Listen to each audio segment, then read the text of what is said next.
Meus irmãos, a paz do Senhor. Graças a Deus por mais esta oportunidade que nós temos de estar na presença do Senhor para louvar e bendizer o seu santo nome. Este culto está gostoso porque Jesus está presente no nosso meio. Meus irmãos, eu quero expressar a minha gratidão diante de Deus pela oportunidade que tenho de estar aqui, e quero agradecer a Deus pela vida do pastor Evaldo, que é meu amigo, e a sua esposa, que com muito carinho nos recepcionaram ali no seu lar, e é uma alegria estar aqui, pastor Evaldo. Eu agradeço a confiança mais uma vez. Que Deus continue abençoando a sua vida, sua casa e toda esta igreja. Quero agradecer a Deus pela vida de todos os pastores e obreiros que estão aqui. Pastor Expedito, é um prazer revê-lo e estar com cada um de vocês é uma alegria muito grande. Quero parabenizar as irmãs do Círculo de Oração, do grupo Conjunto das Irmãs Rosa de Saron, pelo 37º aniversário de vocês. Vocês estão de parabéns, tá bom? A roupa de vocês está muito bonita, e o mais importante, vocês estão cantando com graça. Que Deus continue abençoando vocês. Agradeço a Deus pela vida do jovem Douglas, é baterista lá da nossa igreja, e hoje ele está fazendo uma coisa nova, está filmando. O rapaz que vinha comigo não pôde vir, e ele se prontificou a vir. Quantos querem ouvir a palavra de Deus, digam amém. Amém. Apocalipse, capítulo 3, e o versículo de número 7 e 8. E ao anjo da igreja que está em Filadélfia, escreve: isto diz o que é santo, o que é verdadeiro, o que tem a chave de Davi, o que abre e ninguém fecha, e fecha e ninguém abre.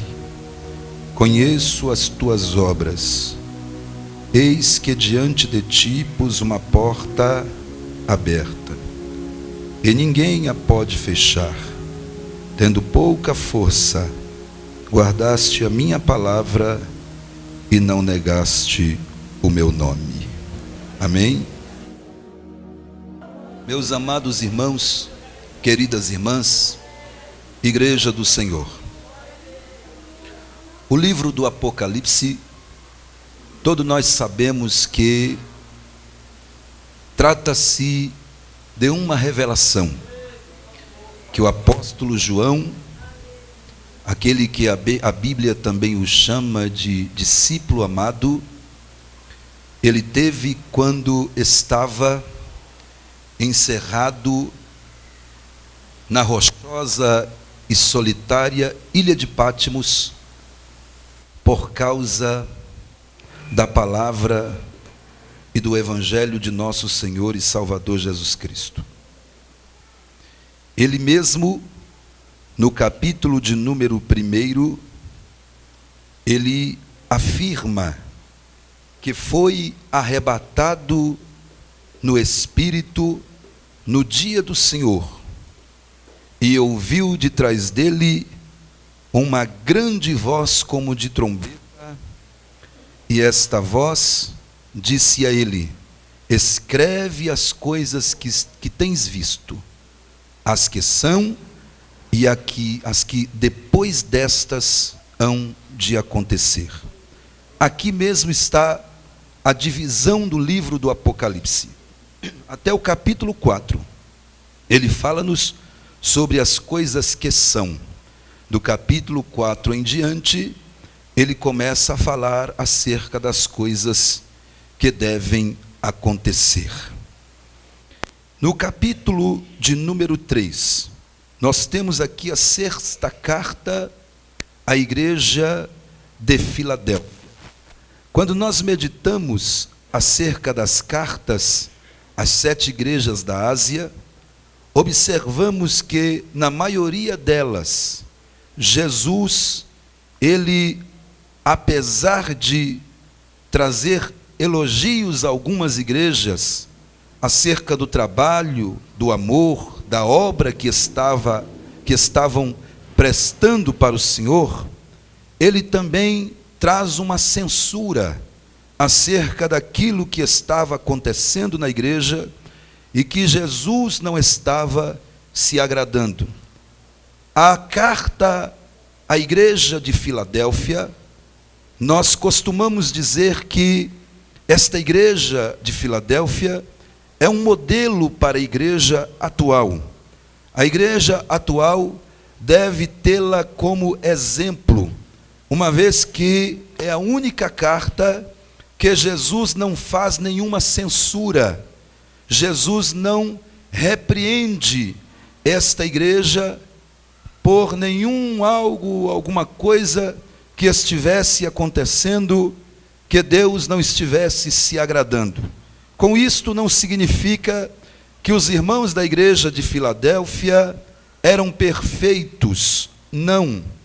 Mas simplesmente Jesus naquele momento não tinha do que repreendê-los. Isto aconteceu também com Zacarias, o pai de João Batista. A Bíblia diz que Jesus, bendito seja o Senhor, a Bíblia nos mostra que, a palavra de Deus nos mostra um testemunho, eu quero dizer, acerca de Zacarias, dizendo que ele e a sua esposa Isabel andavam sem repreensão nenhuma em todos os mandamentos e preceitos do Senhor. Com isto não significa que Zacarias era perfeito, mas precisamos concordar que Deus não tinha do que repreendê-lo. E o mesmo acontece com esta igreja em Filadélfia. O que nos chama a atenção é que Jesus, ao ditar a carta, e João escrevendo, ele começa escrevendo palavras do bom mestre, dizendo: isto diz o que é santo. Esta expressão, isto diz, meus irmãos, ela é muito importante, porque esta expressão, isto diz o que é, ele estava querendo deixar bem claro que quem estava falando com a igreja tinha autoridade para falar com a igreja. Quem estava falando com a igreja é alguém que tinha autoridade, poder para falar com a igreja. Isto diz o que é. Ele não trouxe uma mensagem de outrem. Ele estava dizendo: eu estou falando porque sou o dono da igreja e tenho autoridade para falar com ela. Aleluia. Isto diz o que é. E o importante aqui também é que Jesus, ele não começa dizendo o que tem, ele começa dizendo o que é, porque o que somos é mais importante do que temos. Deus está mais preocupado com quem nós somos do que com o que nós temos, está entendendo? Aleluia. Então ele podia muito bem ter começado dizendo: isto diz o que tem. Não, mas ele disse: isto diz o que é. Primeiro, eu vou deixar bem claro para vocês que quem está falando aqui é alguém e vocês vão saber quem ele é. Aleluia. Então ele diz: isto diz o que é santo e o que é verdadeiro.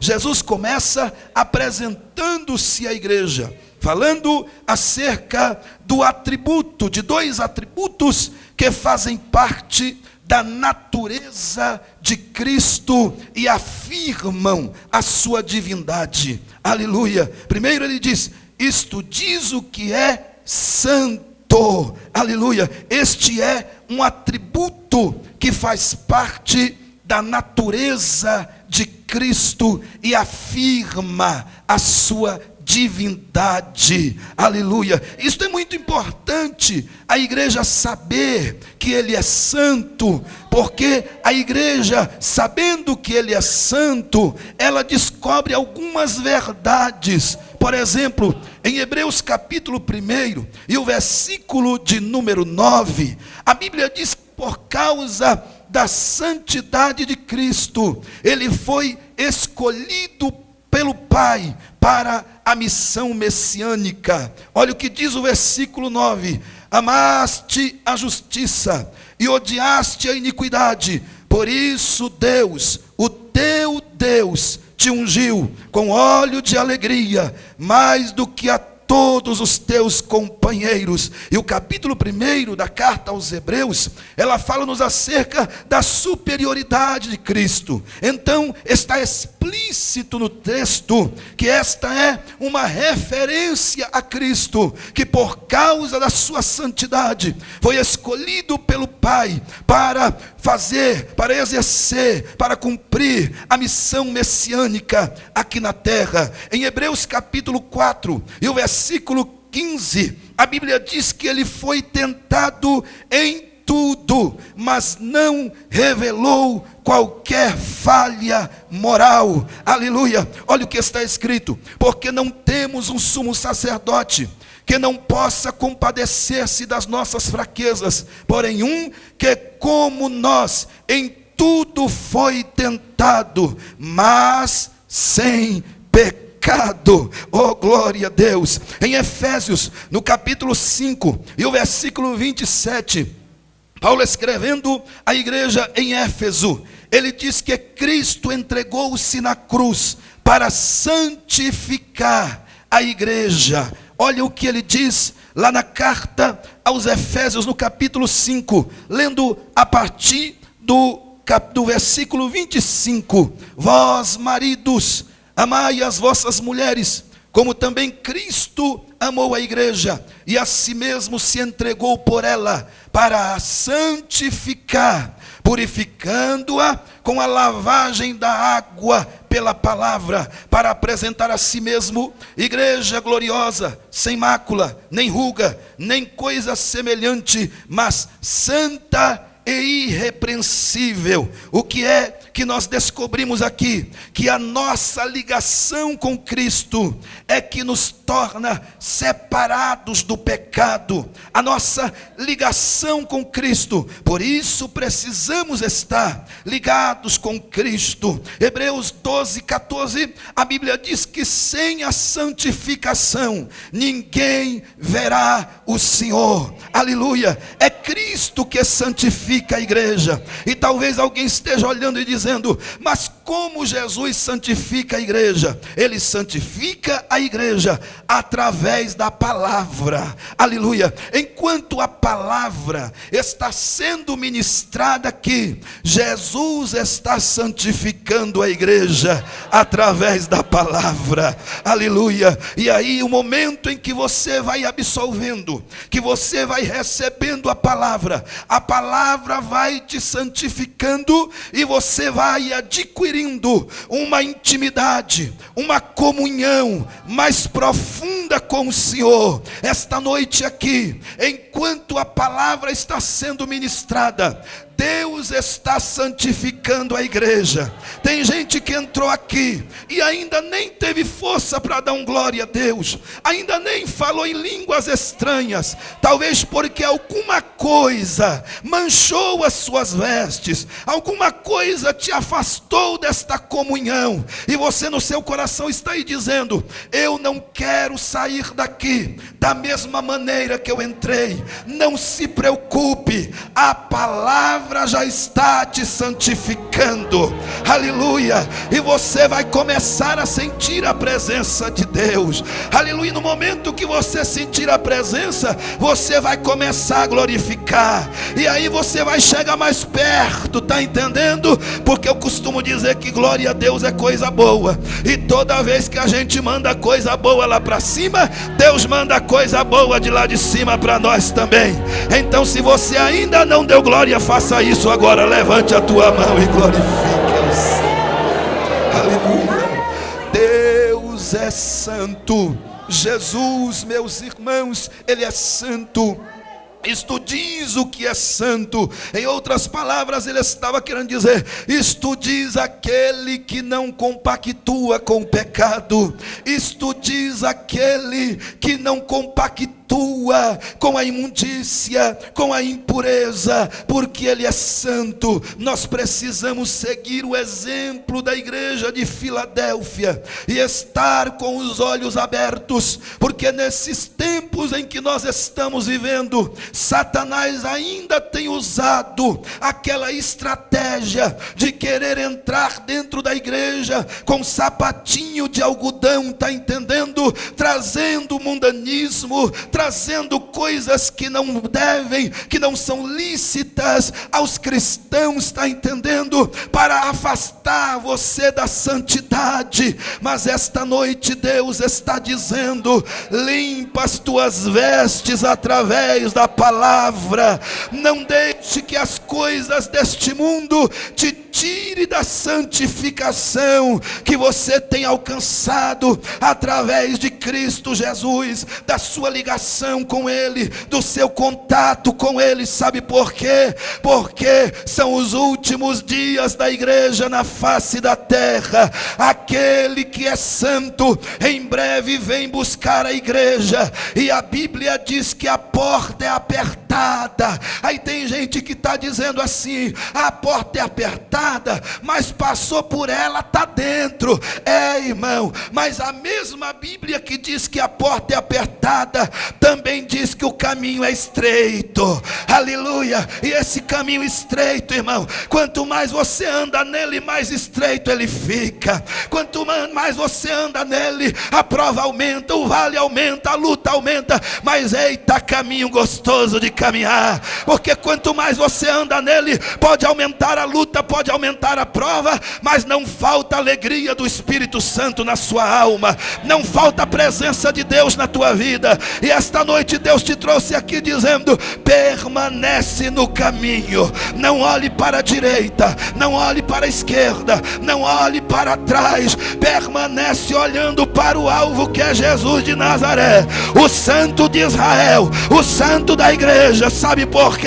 Porque a qualquer momento a trombeta vai soar e você vai ouvir o seu nome ser chamado para estar com Ele. Quantos acreditam nisso aqui? Deixa eu ver. Seja o Senhor. Mas o mesmo texto também diz o que é santo e o que é verdadeiro.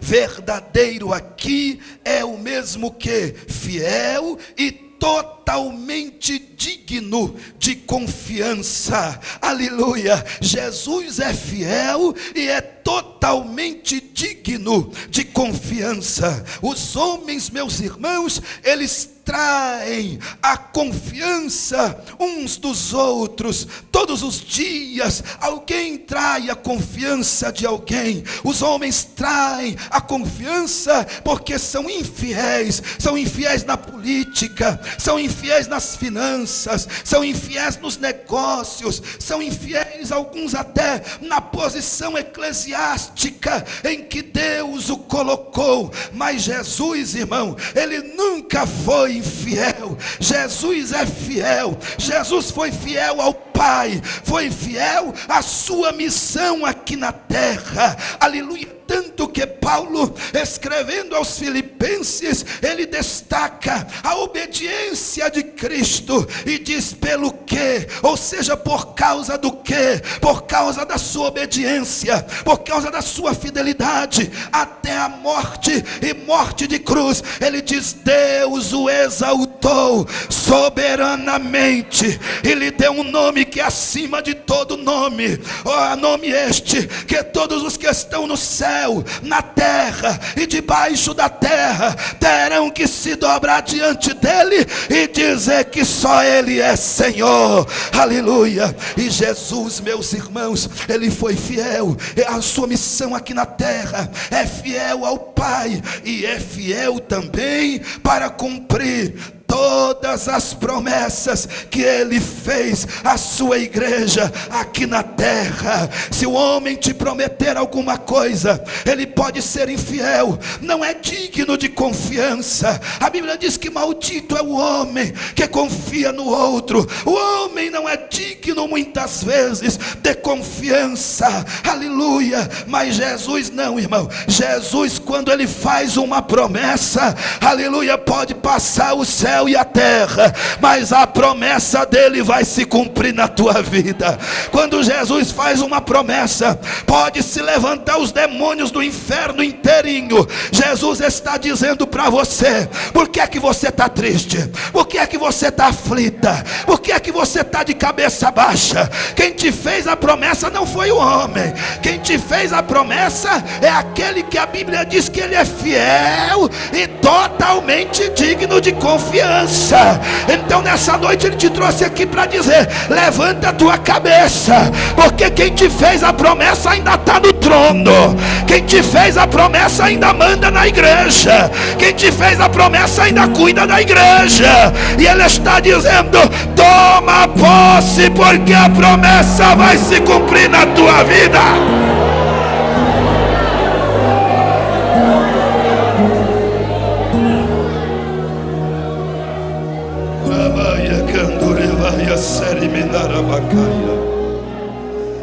Aleluia. Se tem alguém aqui que entrou meio desesperançoso e dizendo no seu coração: não tem mais jeito. Não tem jeito, não teria se você não tivesse promessa de Deus na sua vida, mas você tem.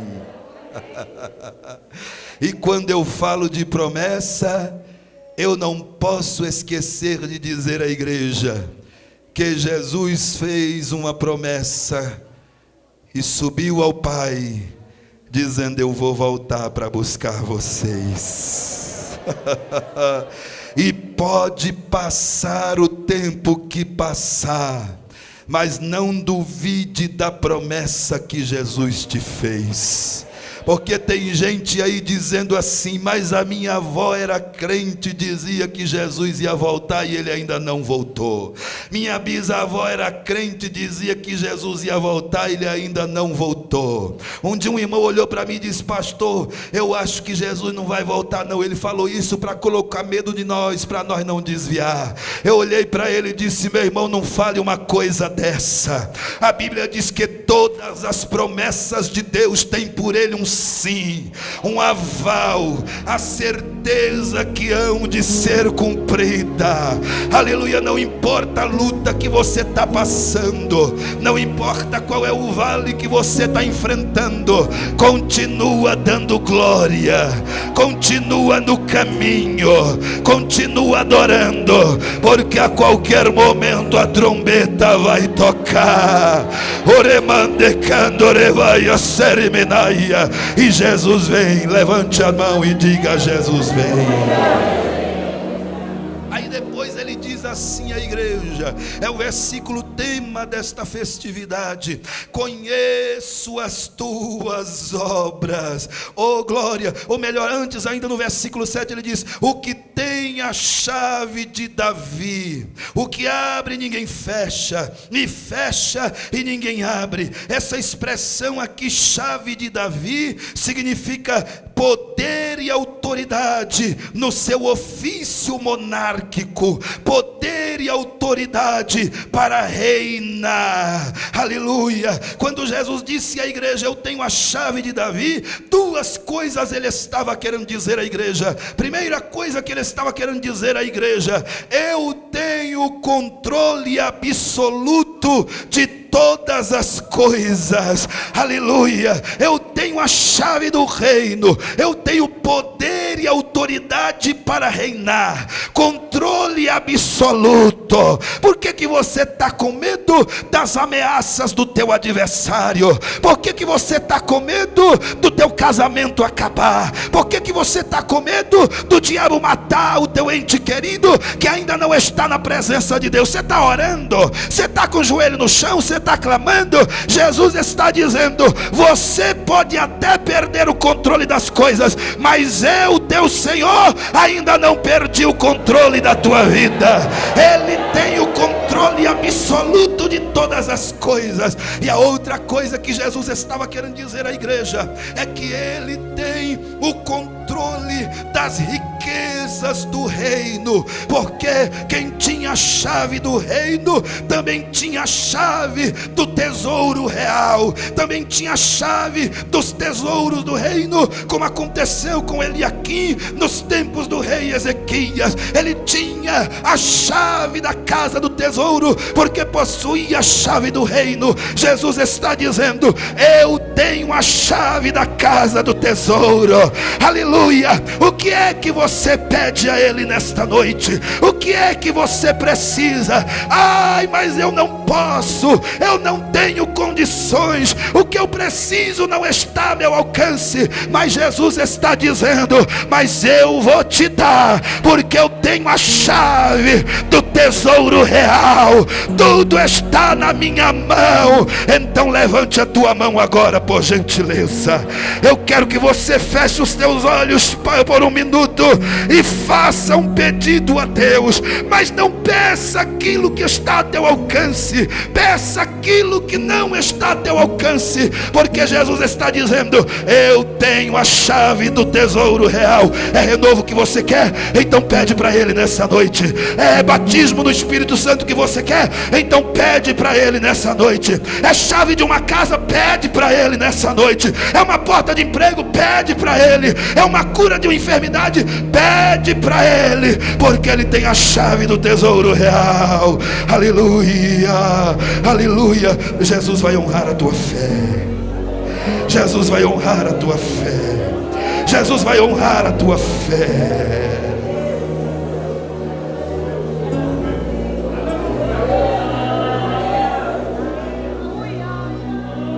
Olhe para quem está do seu lado e diga assim. Olhe para quem está do seu lado e diga assim. Vai um glória a Deus aí, irmão. Aleluia, aleluia. Aí ele diz assim, ó: conheço as tuas obras. Quando Jesus disse conheço as tuas obras, Jesus estava querendo dizer: eu conheço as condições gerais da igreja. Eu sei tudo que se passa na vida da minha igreja.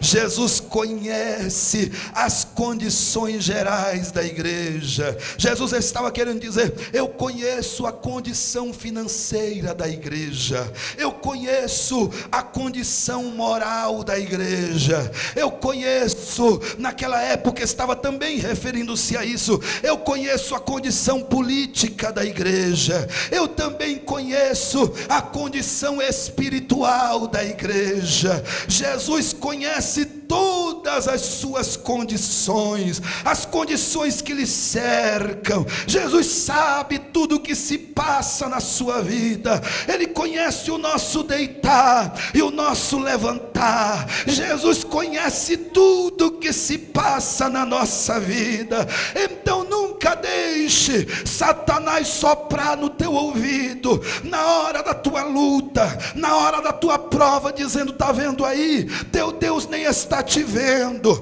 teu Deus não se preocupa contigo. Não deixe, se Satanás sopra isso no teu ouvido, repreenda ele, porque Jesus está dizendo: eu sei o que se passa na tua vida, eu conheço as condições gerais da minha igreja, eu conheço as tuas obras. E como as obras da igreja de Filadélfia eram boas, e ele menciona isso logo mais à frente. Ele diz: eis que diante de ti eu pus uma porta aberta. Aleluia. Observe, meus irmãos, que esta porta aberta não é aquela porta que alguns pensam bênção, a porta que o fará alcançar as coisas de mão beijada. Não, alguns andam fazendo até campanhas de portas por aí, e dizendo: entra por essa porta, que tudo vai ficar fácil, que você não vai mais ter luta, que você não vai mais ter aflição. Não, irmão, a porta que ele estava referindo-se aqui, não era esta. A porta aqui era uma porta de serviço, uma porta de trabalho, uma porta de avanço na obra missionária. Jesus sabia das lutas daquela igreja, mas Jesus estava preocupado com o trabalho que a igreja podia prestar para o reino de Deus. Aleluia. Sabe por quê, irmãos? Porque você não vai encontrar nenhum homem na Bíblia, de Gênesis a Apocalipse, que alcançou grandes milagres de Deus, que recebeu grande vocação, que alcançou grandes coisas de Deus, que não estivesse no cumprimento do seu dever. Todos os homens que Deus os encontrou no cumprimento do seu dever, coisas grandes aconteceu na vida daqueles homens. Jesus estava querendo dizer a essa igreja: aleluia, eu estou abrindo uma porta para vocês fazerem a obra missionária. Eu estou abrindo uma porta para vocês pregarem o evangelho. É uma oportunidade de pregar o evangelho. Sabe por quê? Porque à medida que você assume a responsabilidade, que você prega, Deus trabalha ao teu favor. Aleluia. Olhe para mim, eu quero dizer uma verdade para você. Tem gente querendo alcançar milagre, tem gente querendo alcançar coisas grandes, entrar por essa porta de milagre, mas não querem trabalhar, não querem servir, não querem descruzar os braços. Pensam que a porta é a porta da mão beijada, entra por ela que tudo vai ser fácil. Não é assim não, meu irmão. A porta é de trabalho. Aleluia. Deus não vai abrir porta para você ficar deitado, preguiçoso, sem fazer a obra, não. A porta é para você trabalhar, e se você trabalhar, o milagre vai acontecer. Se você trabalhar, a salvação vai chegar. Se você trabalhar, a glória de Deus vai invadir a tua casa.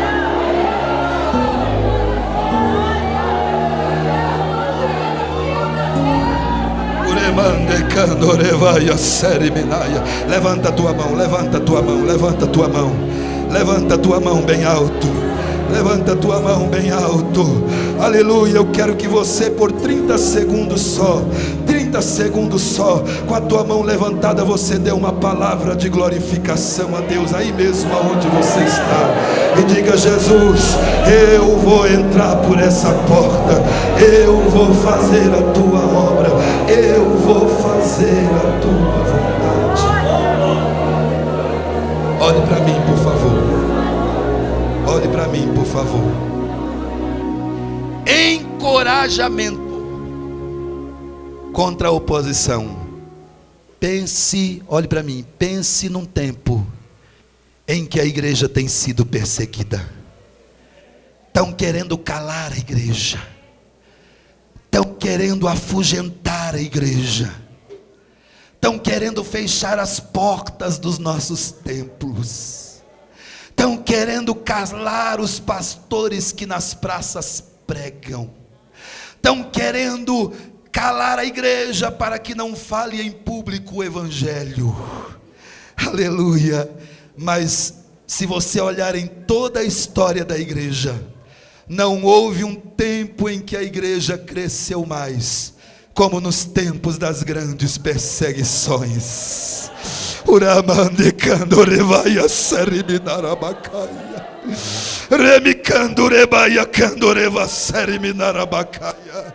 Tem gente aí que anda muito preocupado, aflito e dizendo: e agora o que vai ser da igreja? E Jesus está dizendo: você confia ou não confia? Aleluia. Você é crente de meia tigela ou é crente de verdade? Aleluia. Porque se você é crente de verdade, nada pode calar a boca de um adorador.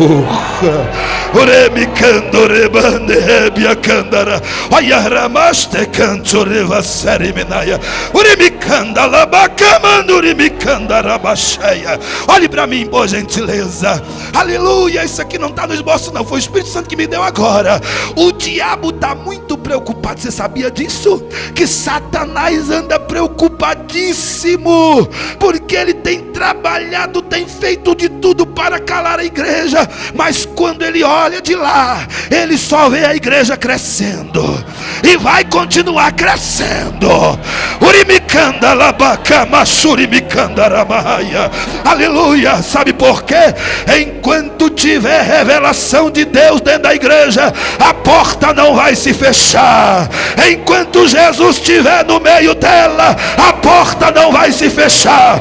Enquanto tiver crente orando e obedecendo a palavra, a porta não vai se fechar. Aleluia. Deixa o diabo continuar preocupado. Eu vou continuar falando em língua, eu vou continuar profetizando, eu vou continuar pregando. Você vai continuar deixando Deus te usar.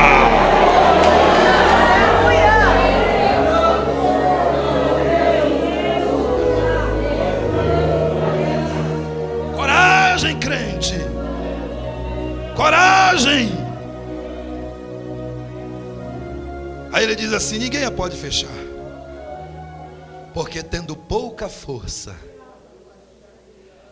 guardaste a minha palavra. Está vendo como Jesus conhecia as condições gerais da igreja? Ele sabia até que ela tinha pouca força. E pouca força aqui, em que? Pouca força no que? Pouca força financeira, pouca força na influência política, pouca força no número de pessoas, porque naquela época os romanos confiscavam os bens dos cristãos para forçá-los a negar a fé. Então, se alguém tinha uma casa própria e o Império Romano descobria que ele era crente, ia lá e tomava a casa dele, confiscava a casa dele, para ele negar a fé.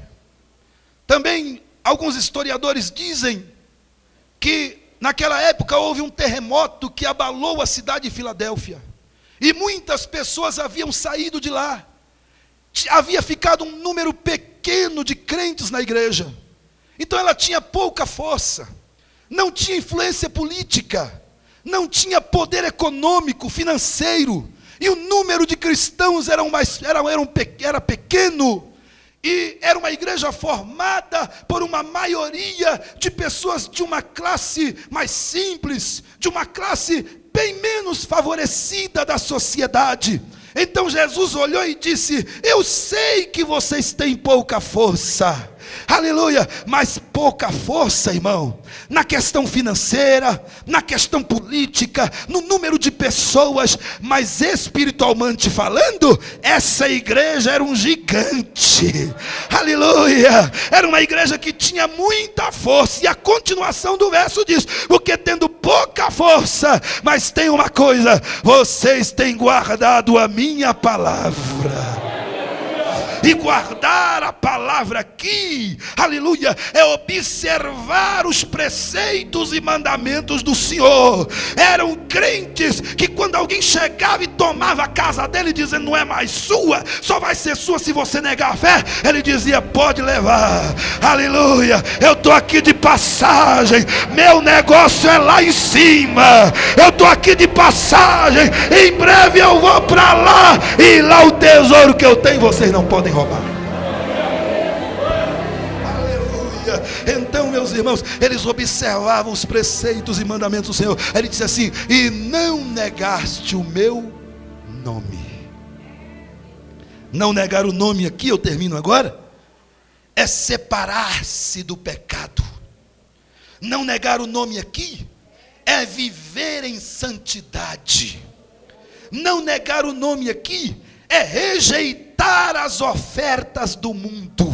Você está pensando que a igreja de Filadélfia não sofria pressão do mundo da sua época para deixar a santidade? Está pensando que a igreja de Filadélfia não recebia as ofertas de Satanás e do mundo de sua época para afastar-se da sua ligação com Cristo? Eles recebiam ofertas, eram pressionados, está entendendo? Mas eles não negavam, aleluia, eles continuavam vivendo separado do pecado e dizendo: aqui dentro não, Satanás, aqui dentro você não entra, aqui quem manda é Jesus de Nazaré, aqui quem manda é o dono da igreja, o santo, aleluia, aleluia. E também não negar o nome significa propagar o evangelho de Jesus Cristo. Era uma igreja que propagava o evangelho,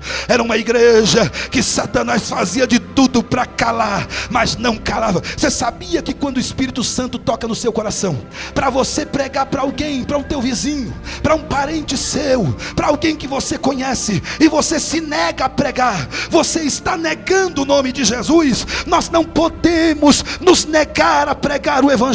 Ah, pastor, mas é porque o senhor não sabe como aquele coração é duro. Não tem problema, a palavra é martelo que esmiuça a penha, aleluia, aleluia. Ah, pastor, mas o senhor não conhece meu marido. Não tem problema, até porque não foi para mim que Deus deu ele, foi para você. Então é você que tem que pregar, é você que tem que falar, aleluia, aleluia. Vai pregando, vai pregando, vai pregando. Se alguém se levantar, diga: eu continuo pregando, eu vou continuar falando, quer ouçam, quer deixem de ouvir, porque Deus te chamou para pregar o evangelho.